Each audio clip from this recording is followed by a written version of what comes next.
class students, good morning. And today we are going to explain the 10th class geography lesson number 4, climate of India. This is part 2.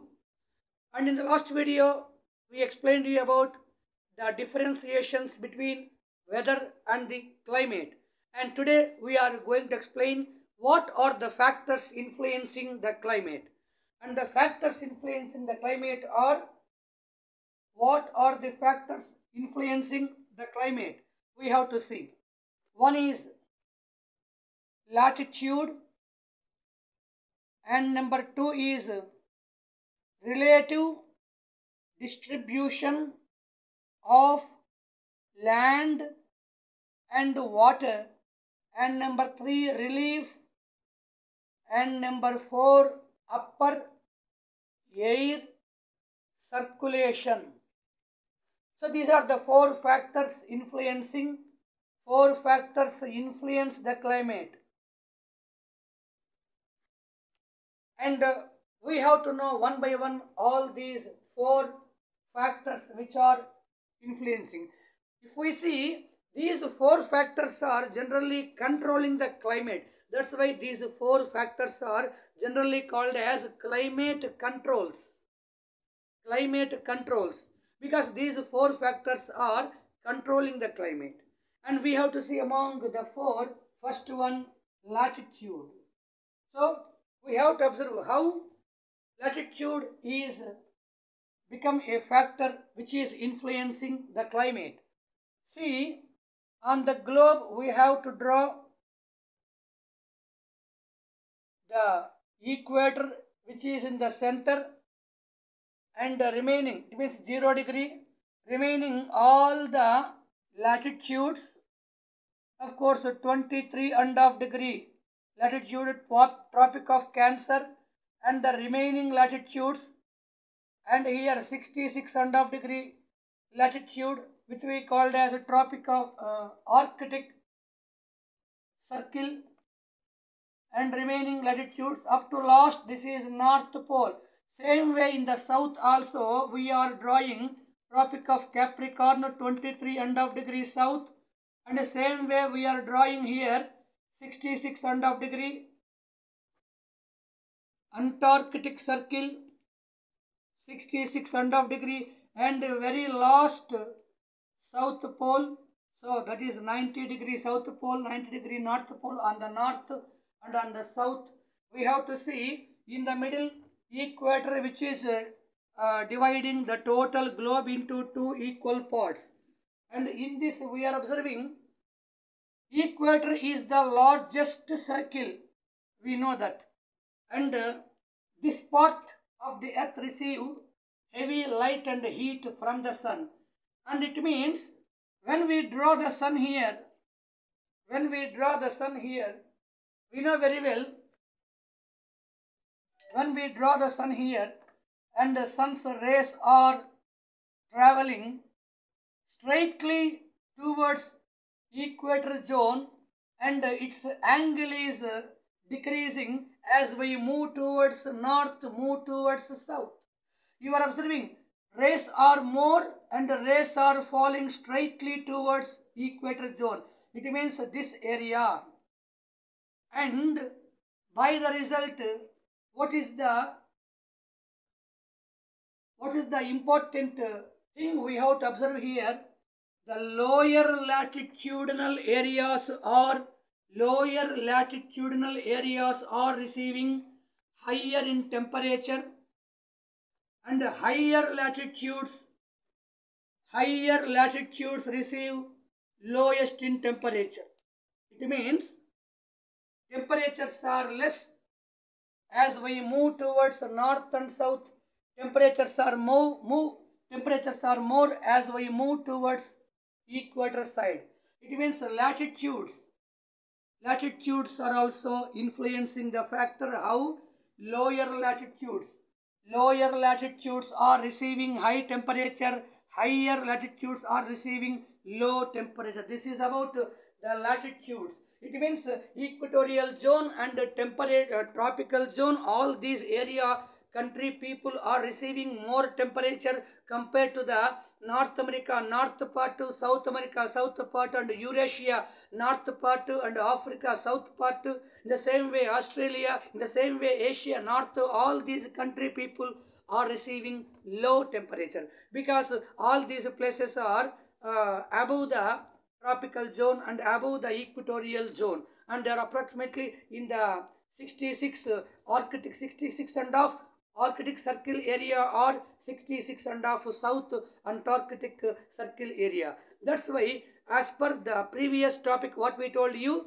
lower latitudinal areas are receiving high temperature, whereas the higher latitude, it means north pole towards south pole, these two area people are receiving low temperature. Because why this is going on, we have to learn.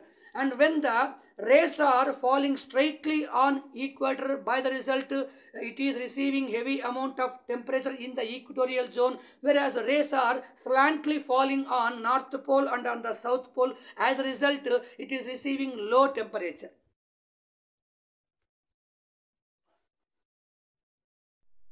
See the second one. First we told you about latitude, and second one, distribution of land and water.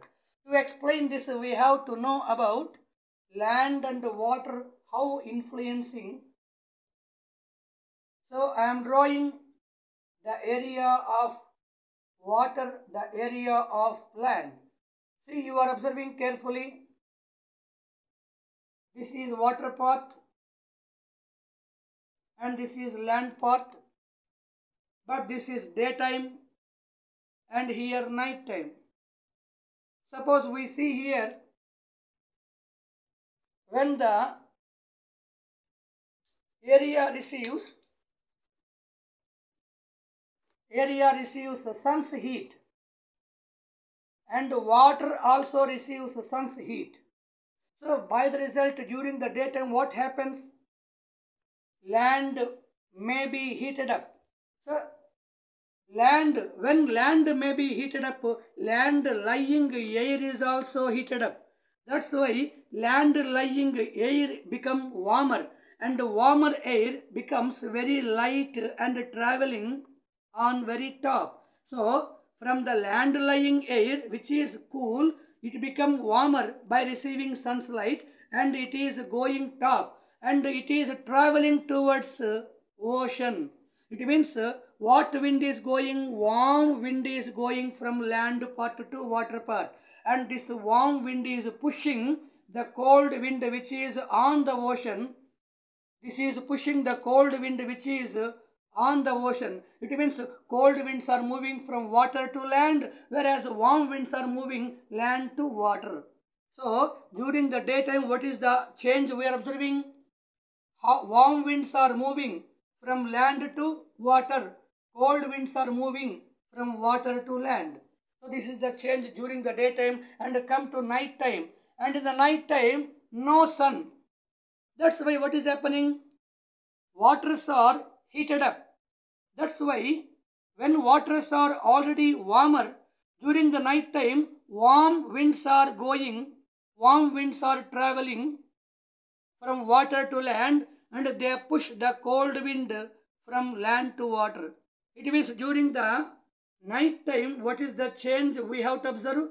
The warm winds are moving from water to land, whereas cold winds are moving from land to water. So these four are the changes did we observe during the night time and daytime. Okay, ma? Thank you for watching this video, and we are observing the day duration, night duration, how changes on the, how effects on the climate. And here we have to remember one thing: land is fastly heated up, fastly cools down, whereas waters are slowly heated up and slowly cools down. It means vice versa. That's why water and land relationship is vice versa. Though in the afternoon time land is heated up, water still not heated up, and when the evening time onwards water begins heating up, but in that time land is already cools down. It means land is slowly heating up, waters are slowly heating up, slowly cools down, whereas land is fastly heating up and fastly cools down. So by this we are observing these two results are up here, and this is about relative distribution of land and water. Thank you for watching, ma. And in our next video we have to explain the remaining part of the lesson. Thank you. And you have to see some pictures, and then we will explain about the pictures, ma. Okay, students, you are seeing the globe, and what did you observe here? The axis of the globe is not the straight. It means the angle of our earth is slightly tilting. And why? Because it is being attracted by the sun, and while it is tilting, you are observing the Tropic of Cancer,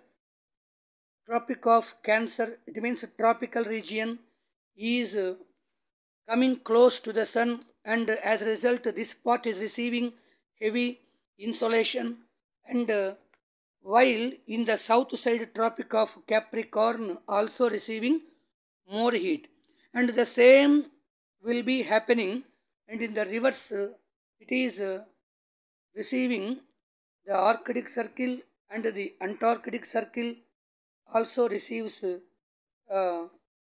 light from the sun, and while earth axis is slightly tilting, this type of changes area wise temperature receiving is happening.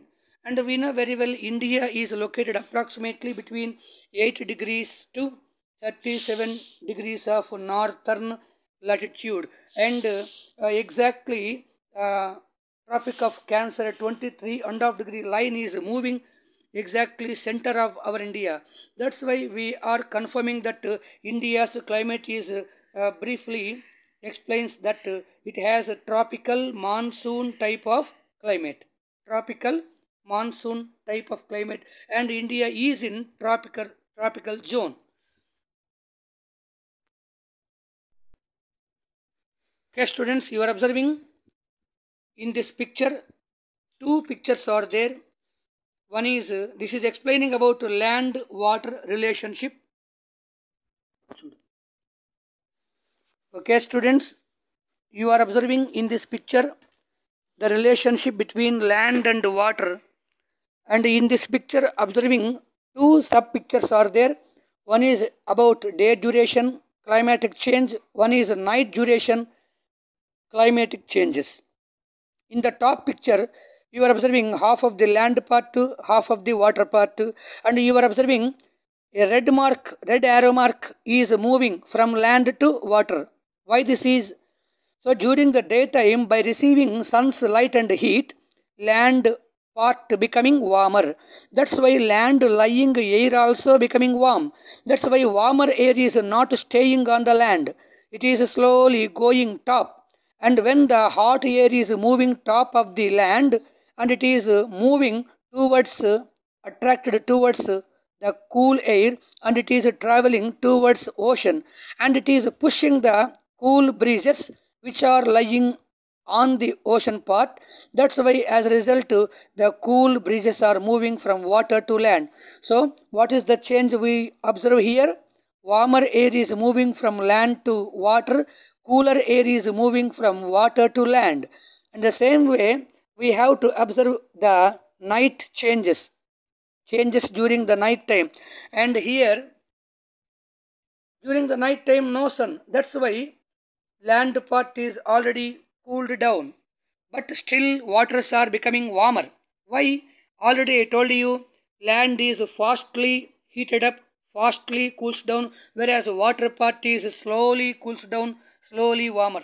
That's why during the night time still waters are warmer. That's why warm air is starting from water part, and slowly it is moving towards land, and it is pushing the cooler air which is above the land, and that's why as a result cool air is passing from land to water, warmer air is passing from water to land. Okay, ma? So this is the a relationship between land and water. And by these two results, what did the change we are observing? The warmer air is making the ocean hot, and the cooler air is making the land warm. This is during the daytime. The same way, night time, the warmer air is making the land warmer, and the cooler air is making the water cool. So this is relationship between land and water. Okay, ma? Thank you.